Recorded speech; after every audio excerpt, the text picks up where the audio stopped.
একাত্তরে আমাদের স্বাধীনতার যুদ্ধ হয় এবং স্বাধীনতা যুদ্ধ বলতে আমরা যে বুঝি পূর্ব পাকিস্তান এবং পশ্চিম পাকিস্তানের মধ্যে একটা গৃহযুদ্ধ হয়। পশ্চিম পাকিস্তানের বিরুদ্ধে বিদ্রোহ করে বামেরা এবং আওয়ামী লীগ এবং শেষ হয় ভারতের সামরিক অভিযান এবং তাদের কাছে পাকিস্তানের ইস্টার্ন কমান্ডের আত্মসমর্পণের মধ্যে দিয়ে।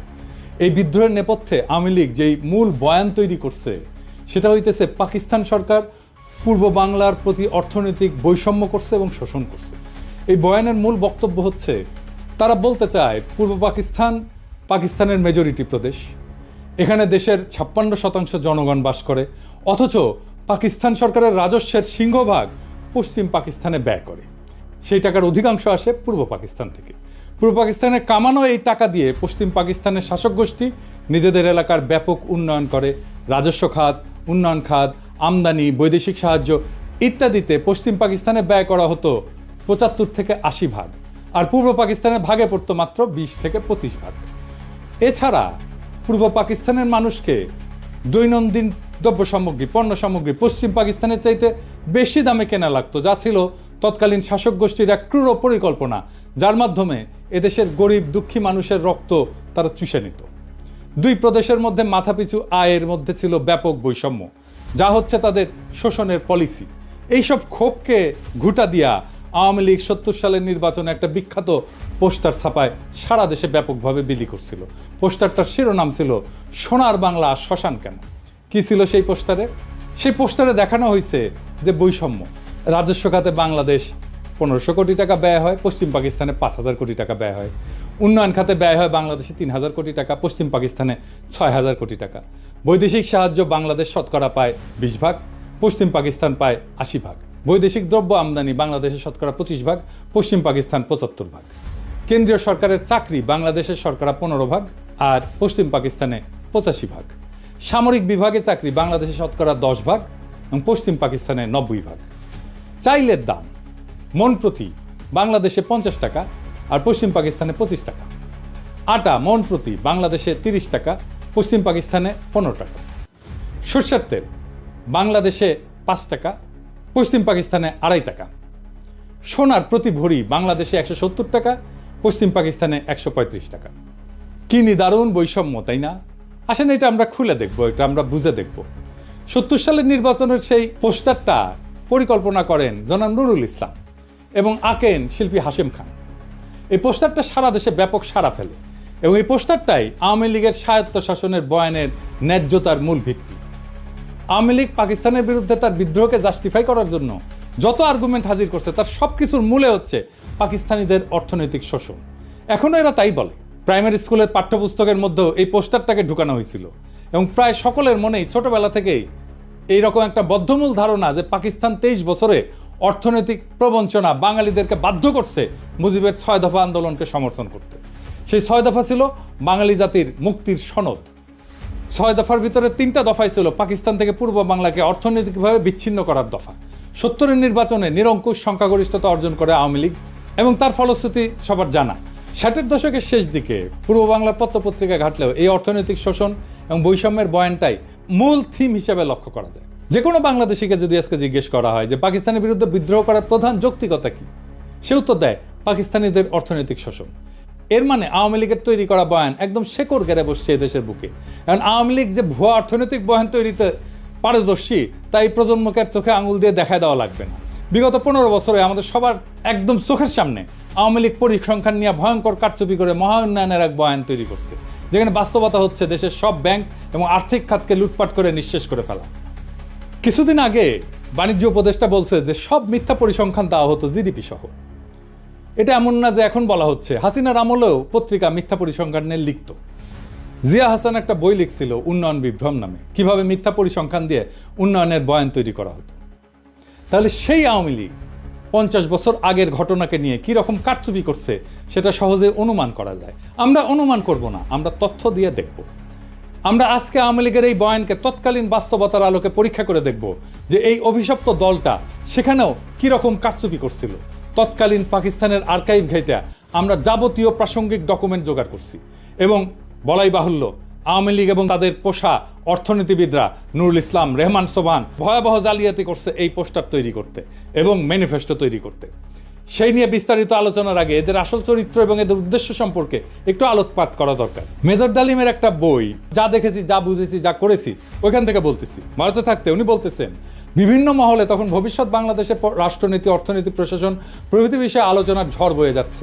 একদিন এক সামাজিক অনুষ্ঠানে সরকারের এক অর্থনৈতিক উপদেষ্টা বললেন, স্বাধীন বাংলাদেশের ইকোনমিক ভায়াবিলিটি তেমন একটা নাই, মানে এটা অর্থনৈতিকভাবে এটা সফল হবে না। তার এই ধরনের বক্তব্যে অবাক করেছিল অনেককেই। প্রশ্ন করা হয়েছিল, স্বাধীন বাংলাদেশের ইকোনমিক ভায়াবিলিটি যদি নাই থাকে তবে আপনারা 6 দফা প্রণয়ন করে জনগণকে উস্কে দিয়েছিলেন কেন? কেন বলেছিলেন পাকিস্তানের শোষণের হাত থেকে পূর্ব পাকিস্তানকে স্বাধীন করতে পারলেই সোনার বাংলা কায়েম হবে? তাহলে কি আপনাদের এই সমস্ত প্রচারণা ছিল মিথ্যে? জনগণকে ধোঁকা দিয়ে পাকিস্তানকে শুধুমাত্র দ্বিখণ্ডিত করার এক কূটকৌশল মাত্র? এ সমস্ত মৌলিক প্রশ্নের জবাব উক্ত বিশারদ সেদিন দিতে পারেননি। অত্যন্ত বিব্রতকর অবস্থায় কেটে পড়ে নিজেকে বাঁচিয়েছিলেন বিড়ম্বনার হাত থেকে। ঠিক একইভাবে আরেকদিন এক ঘরোয়া পরিবেশে কিছু বাঙালি জনাব ডিপি ধরকে ভবিষ্যৎ স্বাধীন বাংলাদেশের অর্থনীতি, শিল্পনীতি কী ধরনের হওয়া উচিত জানতে চাইলে তিনি জবাব দিয়েছিলেন ইংরেজিতে। কিন্তু বাংলায় এটা বোঝা যায় যে তোমাদের এসব নিয়ে কথাবার্তা বলার দরকার নাই, তুমি শুধু ফসল ফলাও, ধান ফলাও, বাকিগুলো আমরা দেখব। এই ধরনের কথা থেকে পরিষ্কার বোঝা যায় যে বাংলাদেশকে ভারতের অর্থনৈতিক বাজার এবং পশ্চাৎভূমিতে পরিণত করার ষড়যন্ত্র ছিল ভারতীয় আধিপত্যবাদী নীল নকশার অন্তর্ভুক্ত। শুধু কি তাই, বাংলাদেশের অর্থনীতিকে সম্পূর্ণভাবে বাংলাদেশের উপরে ভারতীয় নিয়ন্ত্রণ নিশ্চিত করার খায়েশটাও পরিষ্কারভাবে ধরা পড়েছিল জনাব ধরের বক্তব্যে। এই হচ্ছে বাঙালির মুক্তির সনদ প্রণেতাদের দৃষ্টিভঙ্গি, যারা নিজেরাই স্বাধীন বাংলাদেশে বিশ্বাস করত না, যারা সর্বদা ভারতকেই তাদের তীর্থভূমি হিসেবে কল্পনা করেছে আজীবন। গোলাম আজমের বই জীবনে যা দেখলাম, এখান থেকে একটা অংশ আমি পড়ে শোনাই। উনি 69 সালে আইয়ুব খানের সাথে সমস্ত রাজনৈতিক দলের গোলটেবিল বৈঠকে অংশ নেওয়ার পর পশ্চিম পাকিস্তান থেকে পূর্ব পাকিস্তানে ফিরতেছিলেন। তখন প্লেনে এক ব্যক্তির সাথে ওনার কথা হয়। একজন 6 দফা প্রণেতার দাবি, গোলটেবিল বৈঠক ব্যর্থ পরিণতির পর থেকে করাচি থেকে ঢাকা ফিরে আসার পথে বিমানে এক ভদ্রলোকের অত্যন্ত আগ্রহ ও উৎসাহ নিয়ে আমার সাথে হাত মিলালেন। আমি তাকে চিনলাম না। আমার পাশের আসনে বসা ভদ্রলোক অনুরোধ করে তার আসনে নিয়ে বসালেন এবং তিনি এসে আমার পাশে বসলেন। আমি বিস্মিত হয়ে তার পরিচয় জানতে চাইলাম। ধারণা করেছিলাম আদর্শিক দিক থেকে নিকটবর্তী হবেন, তাই আমার সাথে ঘনিষ্ঠ আলাপ করতে চান। অচিরেই টের পেলাম যে তিনি সম্পূর্ণ বিরোধী ক্যাম্পের লোক। গোলটেবিল বৈঠক ব্যর্থ হওয়ার পরে যারা বিজয়ীর গৌরব বোধ করছেন, তিনি তাদেরই একজন। পরাজিত প্রতিপক্ষের একজন প্রতিনিধিকে পেয়ে তিনি বিজয় উৎসবের অংশ হিসেবে ভ্রান্ত পথ ত্যাগ করার উপদেশ দিতে চেয়েছেন। পরিচয় নিয়ে জানলাম তিনি একজন সিএসপি উচ্চ কর্মকর্তা, ইসলামাবাদে কর্মরত আছেন, ছুটিতে দেশের বাড়িতে যাচ্ছেন। নাম ডক্টর আব্দুস সাত্তার। আমাকে তিনি খুব ভালো করেই চেনেন বলে জানলেন। যারা রাজনীতি করেন তারা লেখাপড়ার চর্চা কমই করেন, আমি এর ব্যতিক্রম বলে আমাকে শ্রদ্ধা করেন বলেও উল্লেখ করলেন। আমার সাথে আলোচনার সুযোগ পেয়ে তিনি খুবই খুশি হয়েছেন বলেও জানিয়েছিলেন। এভাবে কতক সৌজন্যমূলক কথা বলে তিনি বক্তব্য শুরু করলেন।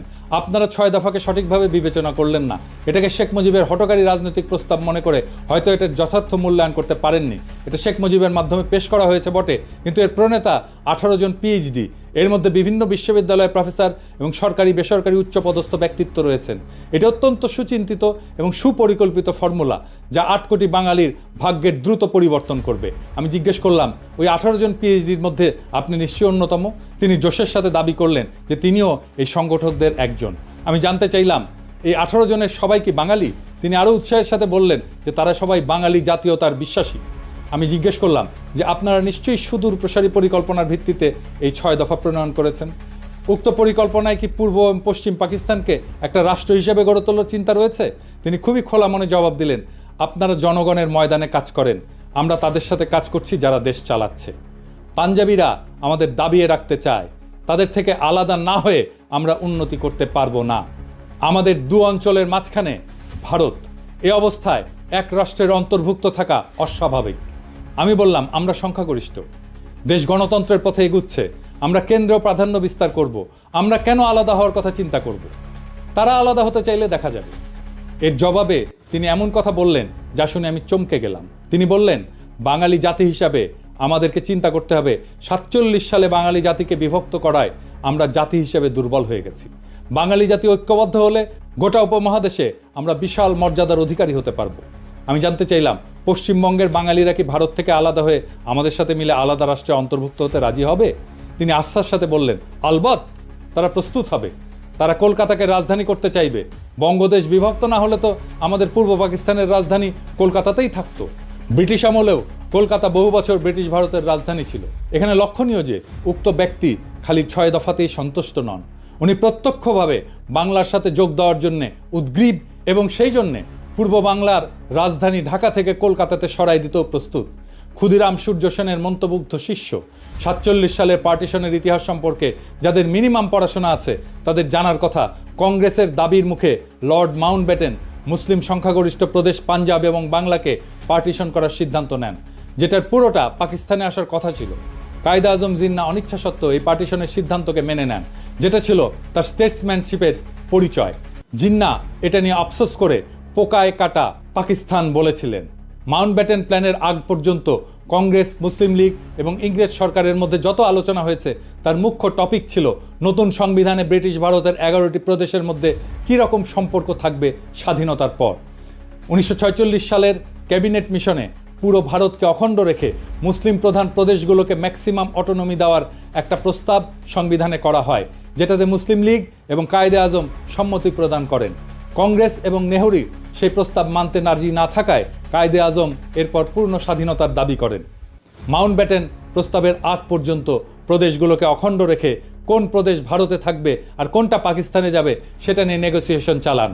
মুসলিম লীগ 11টি প্রদেশের মধ্যে 4টি মুসলিম প্রধান প্রদেশ বাংলা, পাঞ্জাব, সিন্ধু, উত্তর পশ্চিম সীমান্ত প্রদেশ দাবি করে। মাউন্টব্যাটেন নেহরু দিয়ে ইনফ্লুয়েন্স হন। এই নেহরুর সাথে মাউন্টব্যাটেনের স্ত্রীর একটা অ্যাফেয়ার ছিল, দরকার পড়লে এটা রেফারেন্স দেওয়া যাবে। তো এই ইনফ্লুয়েন্সড হয়ে বাংলা এবং পাঞ্জাবের পুরো প্রদেশ না দিয়ে সেটাকেও পার্টিশন করার সিদ্ধান্ত নেন। 3রা জুন মাউন্টব্যাটেনের পার্টিশনের সিদ্ধান্তের পর ব্রিটিশ পার্লামেন্টের প্রথম প্ল্যানে, যেটা জুলাই মাসে ইন্ডিয়ান ইন্ডিপেন্ডেন্স অ্যাক্ট 1947-এর ভিতরে অন্তর্ভুক্ত ছিল, বাংলা প্রদেশের 5টি বিভাগের বর্ধমান প্রেসিডেন্সি, রাজশাহী, ঢাকা, চট্টগ্রাম 28টা জেলার মধ্যে পাকিস্তানকে 16টা জেলা প্রদান করা হয়। বর্ধমান বিভাগকে সম্পূর্ণ ভারতে, ঢাকা এবং চট্টগ্রাম বিভাগকে পার্বত্য চট্টগ্রাম ডিস্ট্রিক্ট বাদে, পার্বত্য চট্টগ্রাম পরে অন্তর্ভুক্ত হয়েছে, সম্পূর্ণ পাকিস্তানকে প্রদান করা হয়। প্রেসিডেন্সি বিভাগের 6টি জেলার মধ্যে পাকিস্তানকে 3টা, যশোর, মুর্শিদাবাদ, নদিয়া এবং ভারতকে 3টা জেলা, কলকাতা, 24 পরগনা, খুলনা প্রদান করা হয়। রাজশাহী বিভাগকে পার্টিশন করে 8টি জেলার মধ্যে 6টি জেলা, বগুড়া, দিনাজপুর, মালদা, পাবনা, রাজশাহী, রংপুর পাকিস্তানে এবং অবশিষ্ট 2টি জেলা, দার্জিলিং, জলপাইগুড়ি ভারতে প্রদান করা হয়। এছাড়া জুলাই মাসে আসামের সিলেট জেলাতে গণভোট হয়, সেখানকার সংখ্যাগরিষ্ঠ মুসলিম পাকিস্তানে যোগ দেওয়ার পক্ষে ভোট দেয়। এরপরে স্যার সিরিল রেডক্লিফকে প্রধান করে একটা পার্টিশন কমিশন বানানো হয় ফাইনাল ডিটেলস ঠিক করার জন্য। স্যার রেডক্লিফ ইন্ডিয়ান ইন্ডিপেন্ডেন্স অ্যাক্টের প্ল্যানে অদল বদল করেন। প্রথমত উনি মুর্শিদাবাদ, নদিয়া এবং মালদা জেলাকে ভারতে প্রদান করেন, পাকিস্তানকে ভারত থেকে খুলনা নিয়ে প্রদান করেন, এছাড়া পাকিস্তানকে পার্বত্য চট্টগ্রাম জেলা প্রদান করেন। খালি এতটুকু করেই ক্ষান্ত হন নাই, উনি এরপরে পার্টিশনের ইউনিটকে জেলা থেকে থানা পর্যায়ে নামায় আনেন। অর্থাৎ খালি মুসলিম সংখ্যাগরিষ্ঠ জেলার মধ্যে যেসব থানা মুসলিম সংখ্যাগরিষ্ঠ সেগুলোকেই পাকিস্তানের ভাগে পড়ে, প্রদেশ থেকে ইউনিট একেবারে থানাতে নামায় আনছে। এর ফলে রেডক্লিফ সাহেবের জলপাইগুড়ি এবং দিনাজপুর জেলাকে পার্টিশন করে মুসলিম প্রধান থানাকে পাকিস্তানে দেন। মালদা, মুর্শিদাবাদ পুরোটাই ভারতে থাকে মুসলিম সংখ্যাগরিষ্ঠ হওয়া সত্ত্বেও। নদিয়াকে পার্টিশন করে কুষ্টিয়া, চুয়াডাঙ্গা অঞ্চল পাকিস্তানে এবং যশোরকে পার্টিশন করে বনগাঁ পর্যন্ত ভারতকে দেওয়া হয়। 24 পরগনা জেলা পুরোটাই ভারতে থাকে। এরপরও উনি ক্ষান্ত হন নাই, উনি সিলেটের 35টি থানার মধ্যে 6টি থানা কেটে করিমগঞ্জ সহ সেটা ভারতকে প্রদান করেন। এই রেডক্লিফ অ্যাওয়ার্ড দেশ স্বাধীন হওয়ার 1-2 দিন পর প্রকাশ করা হয়। রেডক্লিফ পাঞ্জাবেও ঘুটু করছে, মাউন্টব্যাটেনের চাপে পড়ে, সেটা অন্য কাহিনী, এর সাথে কাশ্মীর জড়িত। রেডক্লিফ রিভারের রেলেভেন্ট অংশ আপনি এখানে পাবেন, আমি সবগুলোই ডেসক্রিপশনে দিয়ে দিচ্ছি। 3রা জুন 1947 সালে মাউন্টব্যাটেনের পার্টিশন সিদ্ধান্ত প্রকাশিত হওয়ার পর বাংলা প্রদেশের মুসলিম লীগের নেতা সোহরাওয়ার্দী দিল্লিতে কায়েদে আজমের সাথে দেখা করতে যান।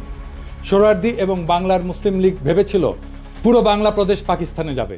পার্টিশনের সিদ্ধান্তে তারা স্বাভাবিকভাবে আপসেট হয়। সোহরাওয়ার্দী এবং আবুল হাশিম মানে বদরুদ্দিন ওমরের বাবা, জিন্নার কাছে অনুমতি চায়। যদি জিন্না রাজি থাকে তখন তারা বাংলা কংগ্রেসের নেতাদের সাথে আলোচনা করে দুই পক্ষ মিলে একটা প্রপোজাল দেবে যাতে পুরো বাংলা প্রদেশ এক থেকে ভারত এবং পাকিস্তান থেকে আলাদা হয়ে তৃতীয় একটা দেশ তৈরি করে আসামের সাথে মিলে। জিন্না তার সম্মতি প্রদান করেন। এই প্রস্তাবে বাংলা কংগ্রেসের নেতা শরৎ বসু, সুভাষ বোসের দাদা এবং শর্মিলা বোসের ঠাকুরদা, যিনি এই বইটা লিখছিলেন, ওনারা নিমরাজি থাকলেও কেন্দ্রীয় কংগ্রেসের নেতা নেহেরু এবং সর্দার প্যাটেল যখন জানতে পারে, তারা শরৎ বোসকে বিশাল ঝাড়ি মারে। তাতে শরৎ বোস ওই প্রস্তাব থেকে সরে আসে। এছাড়া বাংলার হিন্দু মহাসভার নেতা শ্যামাপ্রসাদ মুখার্জি এই প্রস্তাব শোনার পর বিশাল জনসভা ডেকে এই প্রস্তাবের বিরোধিতা করার জন্য। তারা কোনো মতেই হিন্দুস্তান থেকে আলাদা হতে রাজি না। এইসব শোডাউন কাজে দেয় এবং এখানেই অখণ্ড বাংলার প্রস্তাবের ইতি ঘটে। ইতিহাস এখানে প্রমাণ করে 1947 সালে বাংলা ভাগের জন্য কংগ্রেস এবং হিন্দু মহাসভা দায়ী। স্বাভাবিকভাবেই তারা পুরো বাংলাকে ভারতের অংশ হিসেবে চেয়েছিল। মুসলিম লীগ পুরো বাংলাকে পাকিস্তানের অংশ হিসেবে চেয়েছিল। কিন্তু পার্টিশনের সিদ্ধান্ত শোনার পর মুসলিম লীগ অখণ্ড বাংলা রাখতে রাজি ছিল। যদি বাংলা আসাম মিলে তৃতীয় আর একটা দেশ হয়, কংগ্রেস এবং মহাসভা সেটার চাইতে খণ্ডিত বাংলাকেই ভারতের অংশ হিসেবে প্রেফার করে। তৎকালীন বাংলার মুখ্যমন্ত্রী সোহরাওয়ার্দী শেষে একটা প্রস্তাব দেয় যে অন্তত রাজধানী কলকাতা 6 মাস পর পাক ভারতের যৌথ কন্ট্রোলে থাকুক, যাতে প্রশাসনিক ব্যবস্থা অর্গানাইজভাবে ট্রান্সফার করা যায়। সর্দার প্যাটেলের উত্তরে বলেন, নট ইভেন ফর 6 days। কাজেই পশ্চিম বাংলার হিন্দুরা হিন্দুস্তানের থেকে আলাদা হয়ে পূর্ব বাংলার মুসলিমদের সাথে ইউনিয়ন করে থাকবে, আর ভারতও এটা মেনে নিয়ে বিনা যুদ্ধে এত বড় মেদিনী ছেড়ে দেবে। মানে দুর্যোধন বলছিল মহাভারতের, বিনা যুদ্ধে নাহি দেব সুচক্র মেদিনী, একটা সূচের আগায় যতটুকু ভূমি থাকে ওইটাও যুদ্ধ ছাড়া দেব না। ওটাই ভারতের পলিসি। তাই এটা একটা আকাশ কুসুম কল্পনা। আওয়ামী লীগের নেতাদের এসব ইতিহাস খুব ভালো করে জানার কথা, কারণ তারা মুসলিম লীগের কর্মী ছিল 47 সালে। এরপর এইসব 6 দফা প্রণেতারা মানুষকে মূলা দেখাইছে যে তারা পশ্চিম বাংলার সাথে ইউনিয়ন করবে। এইটা ছিল আওয়ামী লীগের একটা ভয়ঙ্কর প্রতারণা। 1971 সালের 7 দফা চুক্তির ইতিহাস নতুন প্রজন্ম ইতিমধ্যে জেনে ফেলছে। সর্বশেষে এই পোস্টারের প্রণেতা অর্থনীতিবিদ নুরুল ইসলাম যে কত স্থূল একজন ব্যক্তি ছিল তার একটা সামান্য উদাহরণ দিই। 2016 সালে বাংলাদেশ প্রতিদিন পত্রিকায় পোস্টারটার শিল্পী হাশেম খান একটা প্রবন্ধ লেখেন। সেখানে উনি পোস্টার তৈরির ইতিহাস বর্ণনা করেন। সেই প্রবন্ধের একটা অংশ হচ্ছে, কিছুক্ষণের মধ্যে নুরুল ইসলাম ফিরে এসে বললেন, কিছু একটা দাঁড় করাতে পারলেন? আজকে আর বিদ্যুৎ আসবে না। পাকি সরকার পূর্ব পাকিস্তানের অন্ধকারে রাইখা পাকিস্তানের আলোতে ভাসাইয়া দিচ্ছে। সারা রাত শহর বন্দর অলিগলি এমনকি গ্রাম পর্যন্ত বিদ্যুতের বাতি আলো দিতেছে। সামনের ইলেকশনে পশ্চিমাদের গদি থেকে নামাইয়া আওয়ামী লীগরে বসাইতে হবে। নুরুল ইসলাম দাবি করতেছেন পূর্ব পাকিস্তানের লোডশেডিং এর জন্য পশ্চিম পাকিস্তান দায়ী। হ্যাঁ, তারা এখন এখানে বিদ্যুৎ বন্ধ করে নিজেদের এলাকায় বিদ্যুৎ সরবরাহ করতেছিল। কি অদ্ভুত দাবি আর মনস্তত্ত্ব। পূর্ব আর পশ্চিম পাকিস্তানের মধ্যে 1000 মাইল দূরত্ব, মাঝখানে শত্রু দেশ ভারত আর সমুদ্র, দুই অংশে বিদ্যুতের দুইটা গ্রিড। এক গ্রিড থেকে আরেক গ্রিডে পাওয়ার ট্রান্সফার করা অসম্ভব একটা ঘটনা। এক গ্রিডে সারপ্লাস বিদ্যুৎ থাকলেও আর এক গ্রিডের সাথে ট্রান্সফার করার কোনো উপায় নাই। কাজে পূর্ব পাকিস্তানের বিদ্যুৎ বন্ধ কইরা পশ্চিম পাকিস্তানকে আলোর বন্যায় ভাসিয়ে দেওয়ার মতো নিতান্ত শিশুসুলভ দাবি খুবই হাস্যকর। সে নাকি বাংলাদেশের প্রধান অর্থনীতিবিদ ছিল, সে বাংলাদেশের পরিকল্পনা কমিশনের প্রধান ছিল স্বাধীনতার পরে। এই মক্কেল আবার নাকি হার্ভার্ডের গ্র্যাজুয়েট। হ্যাঁ, আরেকজন মুখ্য চরিত্র যে 6 দফার খসড়া করার ব্যাপারে অন্যতম মুখ্য ভূমিকা রাখছিল, তার নাম রুহুল কুদ্দুস, একজন সিএসপি আমলা। বাংলাদেশ স্বাধীন হওয়ার পর প্রথম ক্যাবিনেট সেক্রেটারি হয়। রুহুল কুদ্দুসের ব্যাপারে শুধু 2টা তথ্য যথেষ্ট তার চরিত্র এবং এজেন্ডা বোঝার জন্য। প্রথমটা হচ্ছে এই 50-এর দশকে একটা দুর্নীতির মামলার বিবরণ। সেখানে আমূল আসামি শেখ মুজিবুর রহমান পূর্ব পাকিস্তানের প্রাদেশিক মন্ত্রী থাকার সময় দুর্নীতির কারণে জেলে সাজাপ্রাপ্ত হন। সেই দুর্নীতি মামলায় মুজিবের সহযোগী ছিল এই রুহুল কুদ্দুস। তার পুরস্কার দিছে, যেহেতু মামলা ফাঁসিছে তার পুরস্কার দিছে সেক্রেটারি বানায়। আর একটা মামলা হচ্ছে আগরতলা ষড়যন্ত্র মামলা, যেখানে আসামিরা ভারতের প্রত্যক্ষ সাহায্যে পূর্ব পাকিস্তানে বিদ্রোহ সংগঠিত করে বিচ্ছিন্ন হওয়ার পরিকল্পনা করে। সেই মামলার অন্যতম প্রধান আসামি ছিল এই রুহুল কুদ্দুস। আগরতলা মামলার বয়ানে প্রথমে মিথ্যা মামলা বলে প্রচার করা হয়েছিল আমাদের ছোটবেলায় পাঠ্যপুস্তকে। এই মামলাকে মিথ্যা মামলা হিসেবে দেখানো হয়েছিল, কিন্তু 2011 সালে মামলার অন্যতম আসামি কর্নেল শওকত আলী আওয়ামী লীগের ডেপুটি স্পিকার ছিল, গর্বের সাথে একটা বই লেখে, সত্য মামলা আগরতলা। দেশের অনেক মানুষের কাছে পাকিস্তান থেকে বিচ্ছিন্ন হয়ে আলাদা রাষ্ট্র গঠনের যৌক্তিকতা হচ্ছে 25 এবং 26 মার্চের তারিখে পাকিস্তান আর্মির অপারেশন সার্চলাইট। তাহলে 60-এর দশকে যারা ভারতের সাহায্যে এই সমস্ত বিদ্রোহ পরিকল্পনা করছিল তাদের জাস্টিফিকেশন কি ছিল? পাকিস্তান তো 1971 সালের আগে কোনো গণহত্যা চালায়নি। যদি বলে অর্থনৈতিক বৈষম্য, সেই বেলুন আমরা একটু পরে ফুটা করে দেখা দিচ্ছি। 1965 সালে পাকিস্তান ভারতের সাথে একটা ফুল স্কেল যুদ্ধ হয়। ঠিক তার পরপর কোন ধরনের চরিত্রের মানুষ সেই ভারতের থেকে অস্ত্র এবং টাকার সাহায্য নিয়ে পাকিস্তানের বিরুদ্ধে বিদ্রোহ করার পরিকল্পনা করে। এই ধরনের মানুষেরা পাকিস্তানের তথাকথিত শোষণের বয়ান তৈরি করে জনগণের মধ্যে ফেরি করছে। এখানে প্রফেসর সৈয়দ সাজ্জাদ হোসেনের কিছু অবজারভেশন খুবই গুরুত্বপূর্ণ। ওনার ৭১-এর স্মৃতি বলে একটা বই আছে। তিনি একাধারে একজন প্রখ্যাত শিক্ষাবিদ, সাহিত্য পণ্ডিত এবং লেখক। বাঙালি মুসলমানের মধ্যে তিনি প্রথম ব্যক্তি যিনি ইংরেজি সাহিত্যে পিএইচডি ডিগ্রি অর্জন করছিলেন। রাজশাহী বিশ্ববিদ্যালয়ের ভিসি ছিলেন উনি। আসল কথা, যারা এই সমস্ত কথা বলে এবং এই জিনিস শুরু হয়েছে ৬০-এর দশক থেকেই, তারা একটা রাজনৈতিক উদ্দেশ্য হাসিলের মতলবে এই সমস্ত থিওরি আওড়ায়। ১৯৪৭ সালের বিভক্তি এরা মানতে রাজি নয় এবং এই অঞ্চল স্বাধীন থাকুক এটা তারা চায় না। পাকিস্তান আমলে এরা অনবরত প্রচার করেছে যে আমরা পাঞ্জাবিদের অধীন এবং পাকিস্তান থেকে বেরিয়ে এলে সত্যিকার অর্থে স্বাধীন হতে পারবো। আবার এখন বলছে ১৯৭১ সালে যে স্বাধীনতা অর্জিত হয় তার কোনো মূল্য নাই, ওপার বাংলার সাথে মিলে গেলেই নাকি আমরা সত্যি মুক্ত হবে। ১৯৭১ সালে ভারতের সাথে মিলিত হওয়ার কথা প্রকাশ্যভাবে বলা হতো না, কারণ ও কথা বললে এদেশের জনসমাজ সাড়া দিত না। তাই তখন বলা হচ্ছিল ভারত আমাদের প্রকৃত বন্ধু, ভারতীয় সৈন্য এসে আমাদের রক্ষা করবে। ভারতে বাঙালি, পাঞ্জাবি, মারাঠি, তামিল, শিখ, পার্সি বিভিন্ন জাতি এবং ভাষাভাষী লোকেরা এক রাষ্ট্র গঠন করে বসবাস করতে পারে, তার মধ্যে কোনো অসঙ্গতি লক্ষ্য হয়নি। কিন্তু পাকিস্তানে পাঞ্জাবি, পাঠান, সিন্ধি এবং বাঙালি এক রাষ্ট্র গঠন করে এমন একটা কর্ম করেছিল যা শুধু হাস্যকরই না, রীতিমতো অ্যাবসার্ড এবং অযৌক্তিক। এই যুক্তিটি চিরকালই আমার কাছে অদ্ভুত থেকেছে। ভারতের প্রধান ধর্ম হচ্ছে হিন্দুত্ব। উত্তর ভারতের ব্রাহ্মণ এবং রাজপুতের সঙ্গে পশ্চিম ভারতের মারাঠা এবং দক্ষিণ ভারতের দ্রাবিড় সম্প্রদায়গুলির মধ্যে ধর্মীয় বন্ধন ছাড়া আর কোনো বন্ধন নাই। এই ধর্ম ইসলামের মতো ধর্ম নয়। উত্তর ভারতের ধর্মীয় আচরণের সঙ্গে দক্ষিণ ভারতের ধর্মীয় আচরণের প্রভেদ অনেক। মুসলমান বলতে আমরা যেমন বুঝতে পারি যে ব্যক্তি এক আল্লাহ এবং রসুলে বিশ্বাস করে, সেরকম কোনো সর্বগ্রাহ্য বিশ্বাস হিন্দুদের মধ্যে নেই। তবু অহর্নিশ আমাদের বলা হয়েছে যে কায়েদে আজম মোহাম্মদ আলী জিন্না আমাদের ইচ্ছার বিরুদ্ধেই নাকি পূর্বাঞ্চলকে পাকিস্তানের সাথে যুক্ত করেছিলেন। এই যে লাখ লাখ লোক যারা আমরা পাকিস্তান আন্দোলনে শরিক হয়েছিলাম, আইনসভার সদস্য যারা ৪৭ সালে ভোট দিয়ে পাকিস্তানে যোগ দিয়েছিলাম, এরা যেন রাতারাতি হয়ে গেলেন দেশদ্রোহী এবং সমাজদ্রোহী। বর্তমানেও বাঙ্গু, সুশীল, প্রগতিশীল, প্রথম আলো, মতি, ডেইলি স্টারের মাহফুজ এবং তাদের কলামবর্গ যেমন আলী ইমাম মজুমদার ভারতের কোনো কোনো প্রদেশের বিচ্ছিন্নতার কথাও শুনলে তেলে বেগুনে জ্বলে ওঠে। তারাই আবার পাকিস্তানের প্রদেশগুলোর ইউনিয়নের মধ্যে কন্ট্রাডিকশন খুঁজে পায়। আবার আসা যাক অর্থনৈতিক বৈষম্য এবং আওয়ামী লীগের তৈরি বয়ান নিয়ে।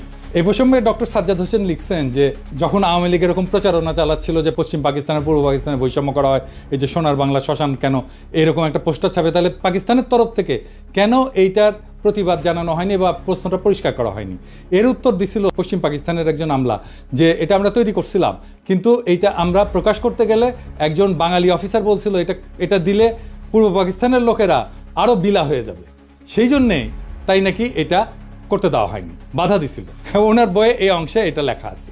আওয়ামী বয়ানের এই যে শুভঙ্করের ফাঁকি, এটা ধরার জন্য আমরা ব্যাখ্যা করব সরকারি ফাইন্যান্স কিভাবে কাজ করে এবং সরকারি ফাইন্যান্সের সাথে দেশের জিডিপির সম্পর্ক এটা কি।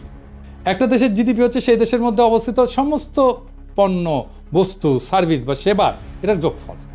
যে দেশের যত উন্নত সে দেশের জনগণ তত বস্তু এবং সেবা উৎপাদন করে এবং ভোগ করে।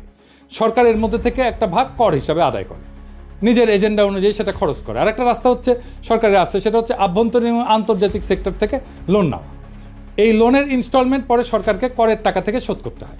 ফাইনাল একটা রাস্তা আছে সরকারের কাছে, সেটা হচ্ছে আভ্যন্তরীণ যে কোনো বিল পরিশোধের জন্য টাকা ছাপানো। কিন্তু এর ফলে মুদ্রার মান ইনফ্লেশন হয়, আমরা জানি মুদ্রাস্ফীতি হয়। ইনফ্লেশন এক ধরনের ট্যাক্স কিন্তু, যার মাধ্যমে সরকার দেশের জিডিপির একটা অংশ নিজের পকেটস্থ করে। এই করের জন্য পার্লামেন্ট অথবা আইনসভার কোনো বিল পাস করানো লাগে না। সরকারের বাজেটে দুই ধরনের বাজেট থাকে, একটা বাজেট রাজস্ব খাত আর একটা বাজেট উন্নয়ন খাত। করের টাকা দিয়ে সরকার প্রশাসন, প্রতিরক্ষা, বিদ্যমান স্থাপনার ভরণ পোষণ, আগের ঋণের সুদ পরিশোধ এবং অন্যান্য খরচ চালায়। এটা রাজস্ব খাত বা অপারেটিং এক্সপেন্ডিচার। এরপরে কিছু সারপ্লাস থাকলে সেটা প্লাস সরকার দেশি বিদেশি সেক্টর থেকে ঋণ নিয়ে বিভিন্ন মন্ত্রণালয়ের অধীনে উন্নয়নমূলক প্রজেক্ট গ্রহণ করে। এই উন্নয়নমূলক প্রজেক্টগুলোকে এডিপি বা অ্যানুয়াল ডেভেলপমেন্ট প্রোগ্রাম বলে। অধিকাংশ প্রজেক্টে যে ব্রিজ টিজ, রাস্তা টাস্তা এগুলো সব এডিপির অন্তর্ভুক্ত। তবে এডিপির বাইরে অল্প কিছু প্রজেক্ট থাকে। বাজেটে এডিপির বাৎসরিক বরাদ্দ দেওয়া থাকলেও সেই বরাদ্দ সবসময় সম্পূর্ণ খরচ হয় না বিভিন্ন কারণে। এর পিছনে প্রজেক্টের ধীর গতি আছে, প্রশাসনিক সক্ষমতার অভাব, কেনাকাটায় আমলাতান্ত্রিক জটিলতা ইত্যাদি কারণ থাকে। বাজেটের একটা বাস্তব স্যাম্পল দেখেন, এইরকম করে বাজেট লেখা হয়। এখন আমরা আলোচনা করব বৈদেশিক মুদ্রার ব্যাপার। দেশের কোম্পানিগুলো ব্যবসা করে রপ্তানি করে কিছু টাকা পায়, ফরেন কারেন্সি, আর আমরা রেমিটেন্স পাঠাই বিদেশে যারা আছি। এইভাবে দেশ বৈদেশিক মুদ্রা অর্জন করে। বাংলাদেশ, পাকিস্তান, ভারত সরকার এই বৈদেশিক মুদ্রার প্রবাহ এটাকে নিয়ন্ত্রণ করে। দেশে আসা বৈদেশিক মুদ্রা ব্যাংক থেকে সেন্ট্রাল ব্যাংকের কন্ট্রোলে যায়। সেন্ট্রাল ব্যাংক দেশের মানুষকে বৈদেশিক মুদ্রার বিপরীতে দেশীয় মুদ্রা প্রদান করে। এরপর কোনো আমদানিকারক কিছু আমদানি করতে চাইলে সেন্ট্রাল ব্যাংকের অনুমতিক্রমে লেটার অফ ক্রেডিট খুলে প্রয়োজনীয় বৈদেশিক মুদ্রা দিয়ে বস্তু অথবা সেবা আমদানি করে। আমেরিকা, সিঙ্গাপুর, হংকং এসব দেশে এরকম কোনো এক্সচেঞ্জ কন্ট্রোল নাই। এসব কারেন্সি ফ্রি ফ্লোটিং, মানে সাপ্লাই ডিমান্ডের উপরে ফরেন কারেন্সির বিনিময় মূল্য নির্ভর করে বা ওঠানামা করে। আমদানি রপ্তানিকারকের কোনো কেন্দ্রীয় ব্যাংকের অনুমতি লাগে না বা কেন্দ্রীয় ব্যাংক এই সমস্ত ব্যাপার রেগুলেট করে। এই যে বাংলাদেশ, পাকিস্তান বা ভারতের সরকার তার বিভিন্ন প্রজেক্টের জন্য প্রয়োজনীয় বৈদেশিক মুদ্রা কেন্দ্রীয় ব্যাংক থেকে কেনে দেশীয় করের মাধ্যমে উত্তোলন করা টাকার বিনিময়, অথবা সরাসরি বিদেশি কোনো সেক্টর থেকে বৈদেশিক মুদ্রা ঋণ নেয় কোনো প্রজেক্টের জন্য। দেশে বৈদেশিক মুদ্রার প্রবাহ, রপ্তানি এবং রেমিটেন্স মিলে আমদানি থেকে বেশি হলে সারপ্লাস জমতে থাকে সেন্ট্রাল ব্যাংকের হিসাবে। এটাকে বলা হয় ফরেন কারেন্সি রিজার্ভ। এবার আমরা দেখব শোষণ কাকে বলে, অর্থনৈতিক শোষণ কাকে বলে। আমাদের আক্কেল জ্ঞান বলে যে শোষণ হচ্ছে কারো কাছ থেকে জোর করে বেশি টাকা করের মাধ্যমে তুলে সেই টাকা নিজের পিছনে খরচ করা, অথবা কারো শস্য, সম্পদ, গবাদি পশু ইত্যাদি জোরপূর্বক নিয়ে যাওয়া, অথবা কাউকে বাধ্যতামূলকভাবে কোনো কাজ করতে বাধ্য করা এবং তাকে কম পারিশ্রমিক দেওয়া। তাই তো এরকম অসংখ্য উদাহরণ মানব সমাজে পাওয়া যায়। যেমন মঙ্গলরা তারা কারো শস্য, সম্পদ, গবাদি পশু জোরপূর্বক নিয়ে যেত। মারাঠাদের বর্গী হামলার উদাহরণ তো আছেই, তাদের চৌত আদায় করত। রোমান সাম্রাজ্যে ইতালিতে রোমান নাগরিকদের কর দেওয়া লাগতো না। সাম্রাজ্যের সমস্ত খরচ রোমানদের দখলকৃত প্রদেশের মানুষদের কাছ থেকে তোলা হতো। এরকম আরও অনেক উদাহরণ পাওয়া যাবে। আরাকানের মগ এবং পর্তুগিজদের রেইড উল্লেখযোগ্য, তারা এসে আমাদের এখান থেকে নিয়ে যেত জিনিসপত্র। এখন পাকিস্তান আমলে পাকিস্তানের কেন্দ্রীয় সরকার কি পূর্ব বাংলায় রেড দিয়ে সমস্ত শস্য, গবাদি পশু জোর করে নিয়ে যেত? না, নাকি তারা আমাদেরকে দাস হিসাবে বাঙালিদেরকে ধরে নিয়ে গিয়ে তাদের খনিতে খনি মজুর হিসেবে কাজ করাইছে? না, তা তো না। তাহলে শোষণটা হইলটা কিভাবে? পূর্ব বাংলা এবং পশ্চিম পাকিস্তানের পাঞ্জাব, সিন্ধু, সীমান্ত, বেলুচিস্তানের মানুষ সবাই দেশের সমান নাগরিক ছিল না? একটা কথা বারবার বলা হয় যে পূর্ব পাকিস্তানের জনসংখ্যা পাকিস্তানের জনসংখ্যার 56%। করের ব্যাপারে সবচেয়ে গুরুত্বপূর্ণ তথ্য হচ্ছে পূর্ব পাকিস্তানের মানুষ পাকিস্তানের রাজস্বের কত যোগান দিত জানেন? 26%, মাত্র 26%।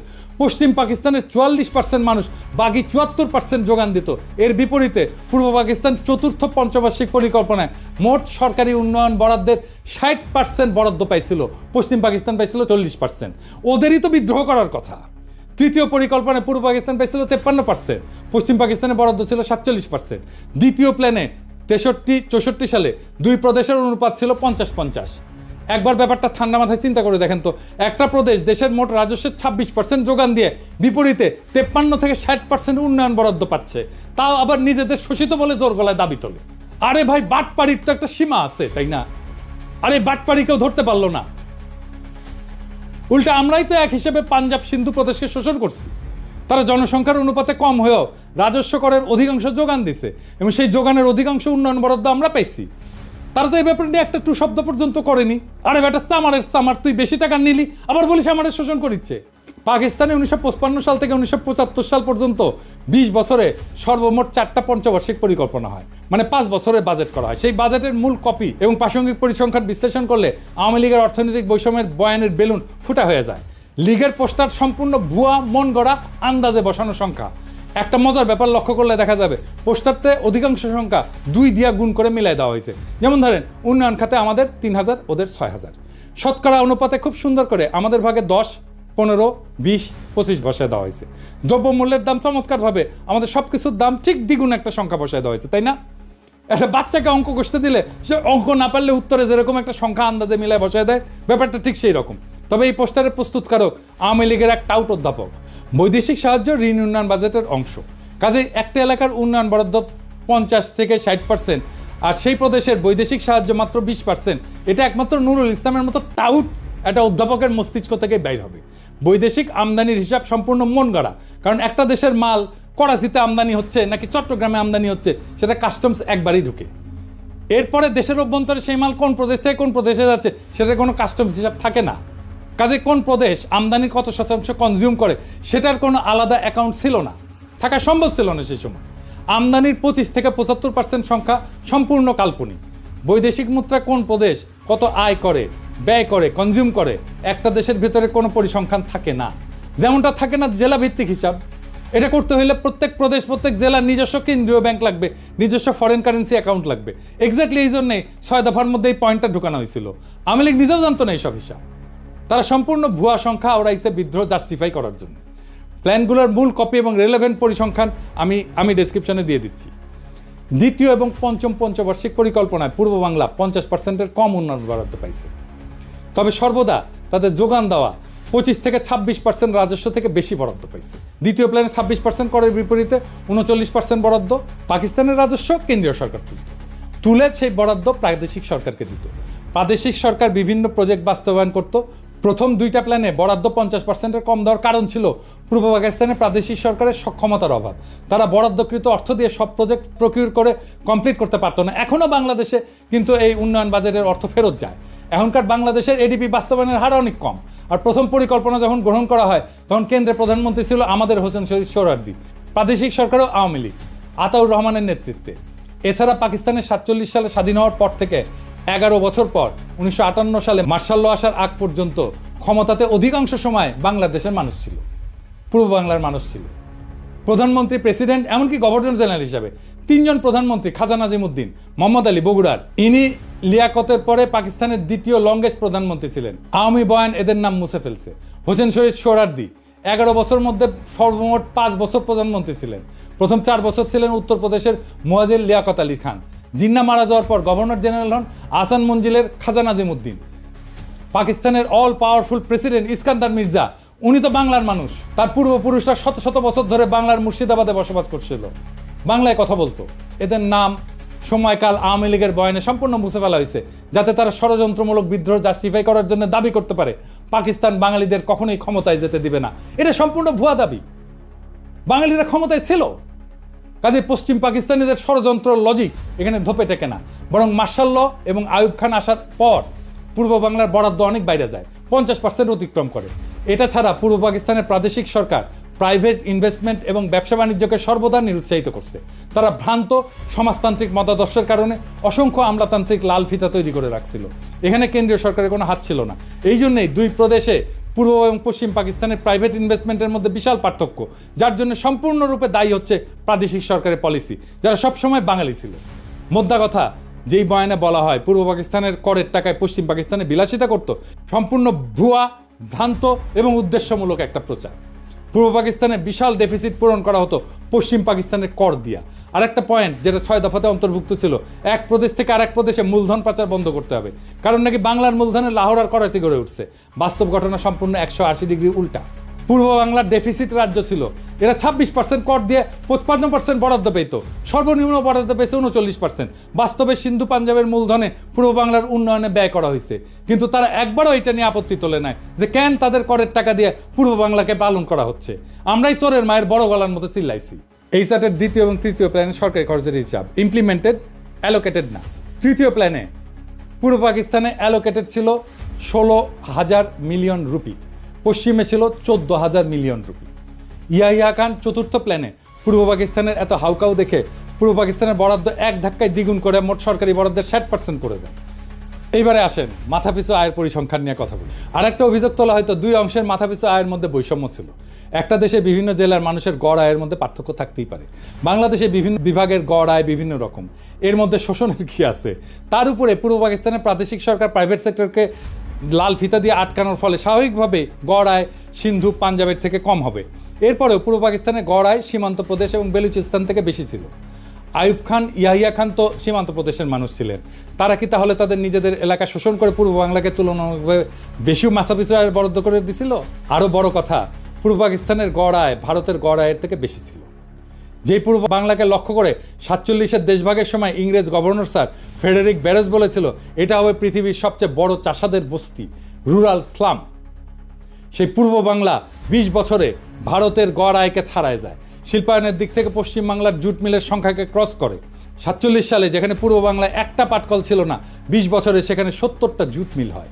যে পাঞ্জাবিদেরকে শোষক হিসেবে দেখানো হয়, তাদের নিজেদের গড় আয় সিন্ধুর থেকে কম ছিল। তাহলে কি বাঙ্গুলজিকে সিন্ধুই পাঞ্জাবিদেরকে শোষণ করতেছিল? এসব শুনলে তো ঘোড়া হাসবে। ভারত এবং যুক্তরাষ্ট্র বিভিন্ন রাজ্যে মাথাপিছু আয় বিভিন্ন রকম। ভারতের মহারাষ্ট্রের সাথে পশ্চিমবঙ্গের বিশাল পার্থক্য। পাঙ্গু সুশীলরা ভারতের কোনো উদাহরণকে কি শোষণ বলবে? মাইকেল মধুসূদন দত্ত একটা প্রহসন লিখছিল, একেই কি বলে সভ্যতা? বেঁচে থেকে এই সমস্ত ঘটনার ডিটেলস জানলে লিখতেন, একেই কি বলে শোষণ? ভারতের গড় আয় নানা প্রদেশে নানা রকম। একই কথা বলা হয় বিভিন্ন প্রদেশের মধ্যে বিভিন্ন গ্রোথ রেটের পার্থক্য, আমেরিকার বিভিন্ন রাজ্যের মধ্যে বিভিন্ন গ্রোথ রেট, ভারতের বিভিন্ন রাজ্যের মধ্যে বিভিন্ন গ্রোথ রেট, কিন্তু কোনো বয়ানে এসবকে শোষণ বলা হয় না। পাকিস্তানের ক্ষেত্রে সবাই লাফায় ওঠে, একদম শোষণের লেকচার মারা শুরু করে কেন? আর একটা বিষয় আছে, সেটা হচ্ছে কস্ট অফ লিভিংয়ের তারতম্য। পোস্টারে যে কস্ট অফ লিভিং দেখা হয়েছে, আশা করি এতক্ষণে সবাই বুঝছেন সেটা সম্পূর্ণ ভুয়া আন্দাজে বসানো সংখ্যা। এখানে আরও দুইটা কথা যোগ করি। একটা দেশের বিভিন্ন শহর গ্রাম জীবনযাত্রার খরচ ভিন্ন। ঢাকাতেও জীবনযাত্রার খরচ মাগুরার একটা গ্রামের থেকে অনেক বেশি। তাহলে কি বাঙ্গুলজিকে মাগুরার গ্রাম ঢাকাকে শোষণ করতেছে? বিশ্বের সব দেশেই শহর গ্রাম বিভিন্ন এলাকার জীবনযাত্রার খরচ ভিন্ন ভিন্ন। উন্নত শহরে খরচ বেশি হয়, যেমন নিউ ইয়র্ক সিটিতে খরচ অত্যন্ত ব্যয়বহুল, সেখানে ওহিওর একটা ছোট শহরে সে খরচ অনেক কম। তাহলে কি সবাই নিউ ইয়র্ক সিটিকে শোষণ করতেছে? এই হচ্ছে আওয়ামী লীগের তৈরি করা পাকিস্তানের অর্থনৈতিক শোষণের বয়ানের আসল রূপ। এটা দেখায় দেওয়া উচিত ছিল, কিন্তু তার অর্থ এই না যে আমরা বলবো আমাদের 1971-এর স্বাধীনতার যুদ্ধ করা ভুল হয়েছে। কিন্তু ভুল তথ্য দিয়া ভুল বুঝায় তো একটা জাতিকে চিরজীবন অন্ধ রাখা যায় না।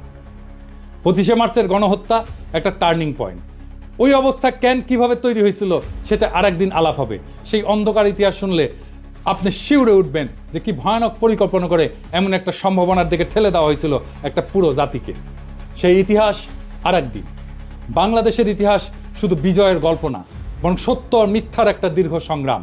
1971 সালের মুক্তিযুদ্ধ আমাদের জাতির সত্তার ভিত্তি গড়ে দিছে, তবে এর প্রত্যেকটা দিক সঠিকভাবে বোঝা জরুরি। পাকিস্তানের শোষণ, বৈষম্যের বয়ান, রাজনৈতিক চক্রান্ত এবং বহির্বিশ্বের ভূমিকা, এসব প্রশ্নের নতুন বিশ্লেষণ দরকার, নতুন বয়ান দরকার, নতুন ইতিহাসবোধ দরকার। যেই জাতি ইতিহাসকে প্রশ্ন করতে শেখে, সেই জাতি ভবিষ্যৎকে রচনা করতে পারে। ভুল তথ্যের ভিত্তিতে জাতীয় চেতনার বিকৃতি ঘটে, আর সেখান থেকেই জন্ম নেয় দুর্বল শাসন, দুর্নীতি এবং প্রহসনের উন্নয়নের বয়ান। আজকে বাংলাদেশ যদি সত্যিকার অর্থে স্বাধীনতার চেতনাকে ধারণ করতে চায়, তবে তাকে নিরপেক্ষভাবে অতীতের ঘটনাগুলো পর্যালোচনা করতে হবে। সত্যের অনুসন্ধান শুধু ইতিহাসের প্রয়োজনে নয়, বরং ভবিষ্যতের জন্য অপরিহার্য। জাতি হিসেবে আমাদের দায়িত্ব হলো ইতিহাসের প্রকৃত সত্যকে জানা, যাতে মিথ্যার বুনিয়াদ ভেঙে আমরা একটা উন্নত, স্বনির্ভর এবং শক্তিশালী বাংলাদেশ গড়তে পারি। আসুন আমরা ইতিহাসকে প্রশ্ন করতে শিখি, কারণ সঠিক প্রশ্নই আমাদের সঠিক ভবিষ্যতের দিকে এগিয়ে নিয়ে যাবে। ইনকিলাব জিন্দাবাদ।